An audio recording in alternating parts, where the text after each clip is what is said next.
Hi, and welcome back. I'm Mary Jo, also known as Sojo, and here we talk about all my quilty stitchy things. First of all, I want to say thank you to everybody that has watched and subscribed and liked my videos. Thank you so much. But what we're here to do today is we're talking about part 2 of my 200 plus quilt top series. So, I've been a quilter for about 10 years, give or take, about 10 years I'd say. Now, in that time, I've managed to complete many quilts, but I've also accumulated, about 200 or so quilt tops. I believe that's an estimate. I don't have an exact count.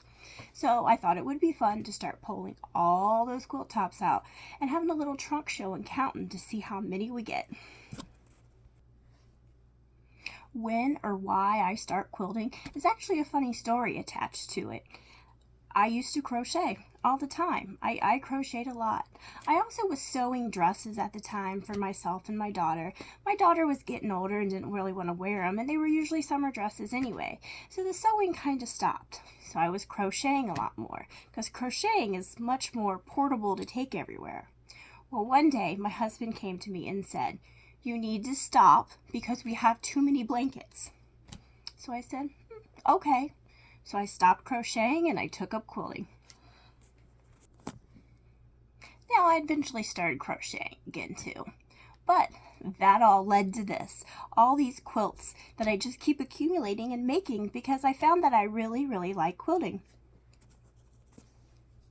And my husband's never really told me to stop doing anything again. But with that being said, I really do have a supportive husband who takes me everywhere to these quilt shops and goes shopping with me and looks at patterns and fabrics. And I mean, he even took me to Missouri Star a few years ago for our anniversary. But all of that telling me to stop crocheting led to these quilts you're about to see.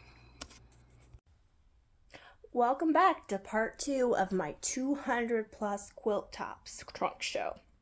Now remember, if you see any quilts that you'd like to see quilted, just let me know and I can throw that on the long arm next. Now this one is number 15.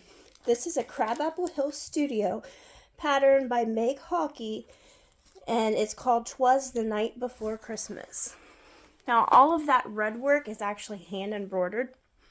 It is not a panel. I'm going to see if we can get you in a little closer to take a look at that. So all that hand embroidery there, that was traced on and then hand embroidered.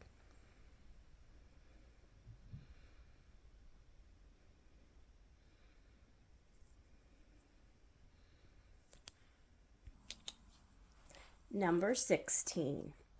Now this one I thought was a Missouri Star Quilt Company, but I couldn't find it. I was searching through all the tutorials and I couldn't find one. Well, that's because it's not a Missouri Star. This is actually an Eleanor Burns pattern, a quilt in a day, and it's called Fabric Gal. And I can tell you I bought all of those fabrics from Joann's.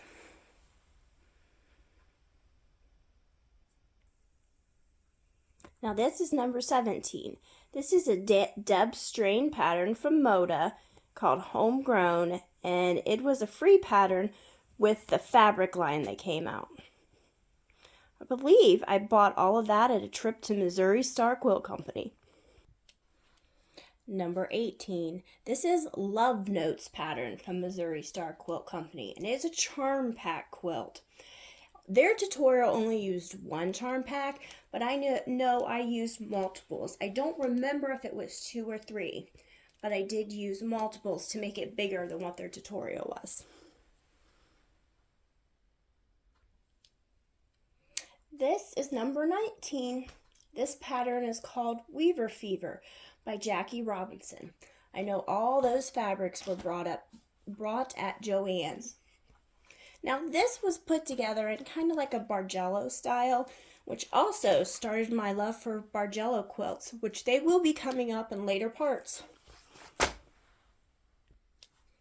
20. This is a disappearing pinwheel pattern from Missouri Star. It's called the Disappearing Pinwheel Friendship Star. This was made, well, the pattern was written for a layer cake. However, I had bought yardage and then cut those down into layer cakes. I don't remember where I bought the fabric from. Number 21. This is called the Personal Library Quilt, and it was by Crimson Tate. Now this was just a very scrappy quilt that I used from all of my scraps. And this is the second time I made this one. The first one I made one for my daughter, who is a bookworm. And that first one was made in all kinds of pinks and purples and aquas and teals. 22. This was a Missouri Star pattern called Herringbone, and it was made from layer cakes. This pattern was from Missouri Star. It's called Jack and Jill, but it uses the Twin Sisters block. And it was made with 2 jelly rolls, 1 print and 1 solid. So now I have some smaller blocks. This is 24 and 25, and they were all paper pieced. Now these are some bigger paper pieced Christmas trees, and this is 26 and 27, and I bought this pattern at a quilt shop called Creative Fires in Springfield, Ohio. 28. Now we have that block in a bigger paper piece top. 29. The same top, just in different fabrics. This is number 30. It's a mountain patchwork design from Tulip Time. This was actually a kit that my mother bought from one of the quilt shops in the Las Vegas area.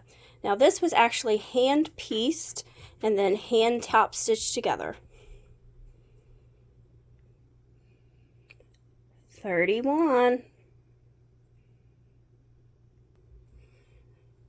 32. 33. And that center is once again all hand embroidered. And this pattern was the Well-Dressed Snowman by Primrose Lane. And this pattern I bought at a quilt shop in Jamestown, Ohio called A Stitch Between Friends. Alright, that's the end of bin 2 of all my quilt tops.